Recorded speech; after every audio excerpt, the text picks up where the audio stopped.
जब हम सहारा रेगिस्तान की बात करते हैं तो दिमाग में सबसे पहले सिर्फ रेत के विशाल समंदर और तपते सूरज की तस्वीर उभरती है ना? लगता है जैसे यहां जीवन का नामो निशान नहीं, बस सुनसान और वीरानगी ही है। लेकिन क्या आप जानते हैं, इस रेगिस्तान की चुप्पी के पीछे एक अनोखी, जटिल और रंगीन दुनिया छुपी हुई है। असल में सहारा सिर्फ रेत का समंदर नहीं, बल्कि एक जीती जागती, सांस लेती दुनिया है, जहां हर कण में जीवन की जिजीविषा छुपी है। यहां के पौधे, जानवर और इंसान सबने इस कठिन माहौल में जीने के अनोखे तरीके खोज लिए हैं। सहारा उत्तरी अफ्रीका के लगभग 90 लाख वर्ग किलोमीटर में फैला है, यानी भारत से भी 3 गुना बड़ा। कभी यहां घने जंगल, हरी भरी घास और बहती नदियां थीं। हजारों साल पहले यहां के आसमान में बादल बरसते थे और इंसान जानवर मिलकर इस धरती को आबाद करते थे। लेकिन वक्त के साथ मौसम बदला, नदियां सूख गईं और यह इलाका दुनिया का सबसे बड़ा गर्म रेगिस्तान बन गया। यहां सिर्फ रेत ही नहीं, बल्कि पथरीले मैदान, सूखी घाटियां, नमक के मैदान और छोटे छोटे नखलिस्तान भी हैं। ये नखलिस्तान, जहां पानी की एक एक बूंद कीमती है, जीवन की उम्मीद जगाते हैं। इन जगहों पर हरियाली, खजूर के पेड़ और पानी के झरने मिलते हैं, जो इस रेगिस्तान को रहस्यमयी और खूबसूरत बनाते हैं। सहारा के लोग, बेडुइन, तुआरेग और कई अन्य जनजातियां हमें सिखाते हैं कि कम संसाधनों में भी खुश और संतुष्ट कैसे रहा जा सकता है। इनकी संस्कृति, संगीत और खानपान में रेगिस्तान की सादगी और संघर्ष की झलक मिलती है।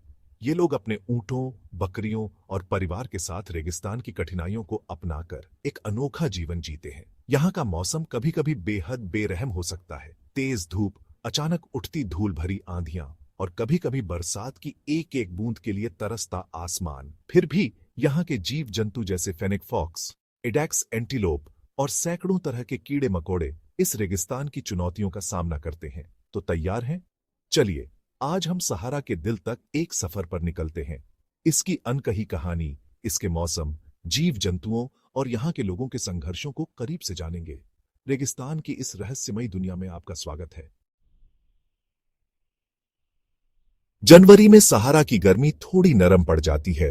दिन की शुरुआत हल्की धूप और ठंडी हवाओं के साथ होती है। दूर दूर तक फैली रेत पर सूरज की किरणें मानो सोने की चादर बिछा देती है, लेकिन हवा में अब भी सर्दी की चुभन बाकी रहती है। दिन सुहावने, रातें बेहद ठंडी, कभी कभी शून्य से भी नीचे। रात को रेत पर ओस जम जाती है और लोग अलाव के पास बैठकर खुद को गर्म रखते हैं।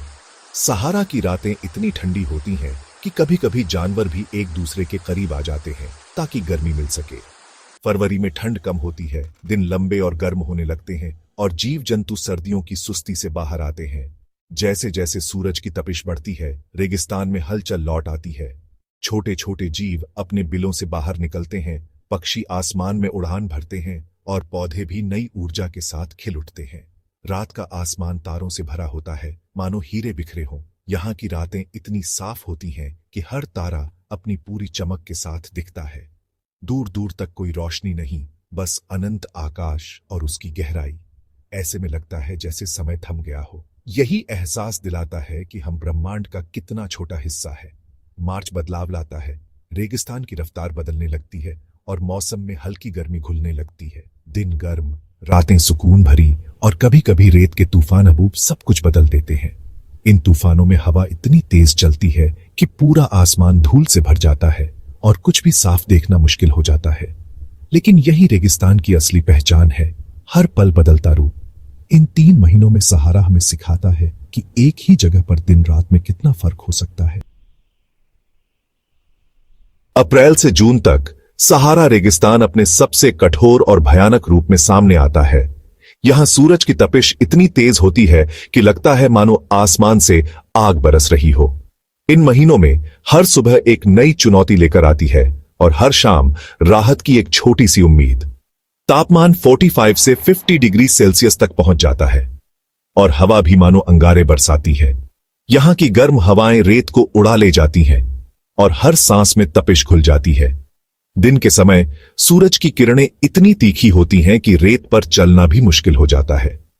ऐसे हालात में इंसान और जानवर दोनों ही छांव की तलाश में भटकते हैं।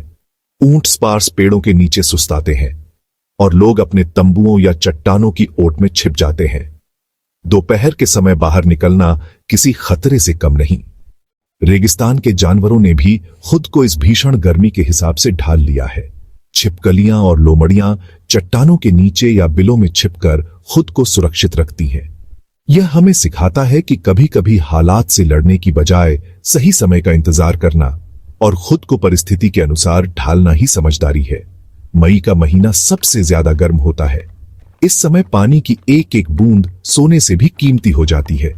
सूखी फटी हुई जमीन और खाली पानी के बर्तन यहां की कठिनाई को बयां करते हैं।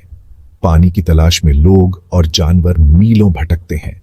जून में जब रेत के तूफान उठते हैं तो पूरा नजारा ही बदल जाता है। तेज हवाएं रेत के टीलों को एक जगह से दूसरी जगह ले जाती हैं। आज जो टीला है वह कल मैदान बन सकता है। यह बदलाव रेगिस्तान की पहचान है। जब पहली बारिश की बूंदें सूखी धरती को छूती हैं तो रेगिस्तान में भी हरियाली की उम्मीद जाग उठती है। एक छोटा सा ओएसिस भी जीवन की नई उम्मीद बन जाता है। जुलाई में सहारा में मानसूनी हवाओं से नमी आती है। दक्षिणी किनारों पर हल्की बारिश जो रेगिस्तान के लिए वरदान है। अगस्त में उमस बढ़ती है, गर्मी चिपचिपी हो जाती है, लेकिन कहीं कहीं बारिश से घास और जंगली फूल उग आते हैं। कुछ हफ्तों के लिए रेगिस्तान हरा भरा दिखता है। सितंबर में तापमान कम होने लगता है, मौसम में राहत आती है और थोड़ी बहुत हरियाली फिर सूख जाती है, लेकिन बीज छोड़ जाती है अगली बारिश की उम्मीद के लिए। ये महीने उम्मीद और बदलाव की कहानी है। एक छोटी सी बारिश भी सब कुछ बदल सकती है। जैसे जीवन में उम्मीद की एक किरण बड़े अंधेरे को दूर कर सकती है। मुश्किल समय के बाद अच्छा वक्त जरूर आता है, बस धैर्य रखना होता है। आसान है। अक्टूबर में सहारा में ठंडक घुल जाती है। गर्मी जा चुकी, मौसम खुशनुमा और मेहमाननवाज। लोग फिर से काम शुरू करते हैं, चेहरे पर नई ऊर्जा और खुशी। नवंबर में ठंड बढ़ती है, दिन छोटे, रातें लंबी। यह समय सहारा घूमने के लिए सबसे अच्छा है। दिसंबर में साल का अंत और उत्सव का माहौल, रातें ठंडी, दिन की धूप सुखद। स्थानीय समुदाय त्योहार मनाते हैं, परंपराओं का जश्न और नए साल की तैयारी करते हैं। असली खुशी छोटी छोटी चीजों और साथ में है। ये महीने दिखाते हैं कि हर अंत एक नई शुरुआत है। जैसे दिसंबर के बाद फिर जनवरी आता है। आसान है। सहारा का सबसे जरूरी साथी ऊंट। रेगिस्तान का जहाज ऊंट की कुबड़ में फैट जमा होता है, पानी नहीं। वह अपने खून में पानी सहेजता है। एक बार में 100 लीटर से ज्यादा पी सकता है। उसकी लंबी पलकें, गद्देदार पैर और नथुने उसे रेत और गर्मी से बचाते हैं। ऊंट बिना थके भारी बोझ उठाकर मीलों चलता है। धैर्य और सहनशीलता का पाठ पढ़ाता है। असली ताकत दिखावे में नहीं, चुपचाप अपना काम करते रहने में है। ऊंट हमें सिखाता है मुश्किल रास्ते भी पार किए जा सकते हैं, बस मन शांत और निश्चय मजबूत होना चाहिए। आसान है। सहारा में छोटे जीव भी कमाल के हैं, जैसे फेनेक फॉक्स, दुनिया की सबसे छोटी लोमड़ी लेकिन सबसे बड़े कानों वाली। उसके कान गर्मी बाहर निकालते हैं और रात में वह अपने शिकार की आवाज सुनकर उसे पकड़ लेती है। एडैक्स हिरण बिना पानी पिए पौधों से ही पानी ले लेता है। यह सिखाता है कि समाधान हमारे अंदर भी हो सकता है। ये जीव दिखाते हैं कि आकार नहीं, अनुकूलन और हुनर मायने रखते हैं। फेनेक फॉक्स अपने कानों से, एडैक्स अपने भोजन से। हर किसी ने अपने तरीके खोज लिए हैं। हमें भी अपनी खासियतें पहचाननी चाहिए और मुश्किलों का सामना नए तरीके से करना चाहिए। हर किसी के अंदर कोई ना कोई खास बात होती है, बस पहचानने की जरूरत है। आसान है। सहारा में खतरनाक जीव भी हैं, जैसे डेथ स्टॉकर बिच्छू और हॉर्न्ड वाइपर सांप।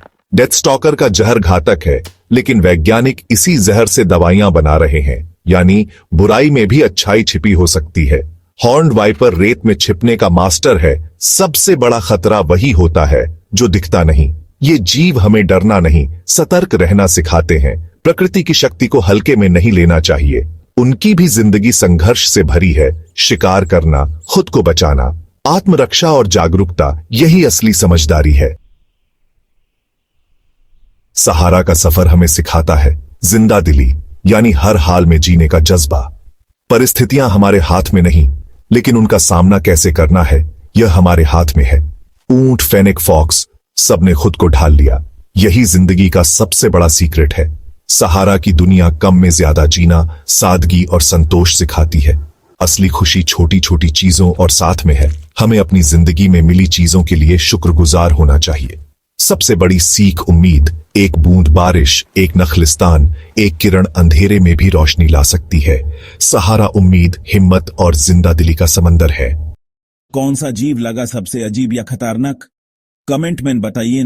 वीडियो को लाइक शेयर करें और वाइल्ड एपेक्स को सब्सक्राइब करें। अगली बार तक एक्सप्लोर करते रहिए। दुनिया अभी भी अनजाने राज से भरी है।